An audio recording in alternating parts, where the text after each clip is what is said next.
three things. Give me three things to go find those connections out there for people who will value me, my contributions as a part-time expert in getting stuff done for you.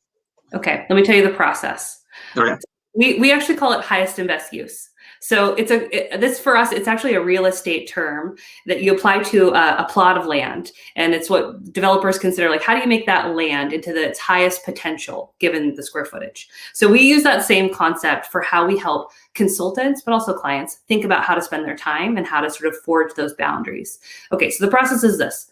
One, you go through a process of actually analyzing your time. Most people are really bad at counting their hours and how much they actually worked. They'll say, I had an 80-hour work week and it was actually 60, or the other way around. They often underestimate. So we actually have people go through and track their time, put it into some buckets.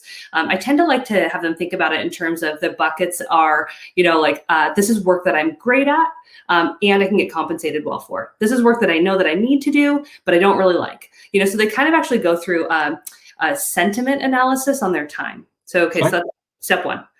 Step two is really to spend time, and I'm going to get to the client side on step three, but step two is really around doing this deep discovery about your why. And I don't mean this in like the sort of like Simon Sinek, like ethereal idea of why, but I mean like practically, why do you want to do this? And what story do you want to tell during your sort of like solicitation and selling process? And so, for me, my why is that I feel very strongly about advocating for a future of work that looks different than what we have today. That really, really motivates me. And I'm willing to do X, Y, and Z to make that mission come true for myself and the world. So once you get clear on that, that shows up in terms of LinkedIn, shows up in terms of your personal brand. Maybe you have a resume or a portfolio, but I want that why to be really, really obvious. Some people go so far as to say, like they might list, these are my hours or my availability. You can be really thoughtful about what your package includes in that second step.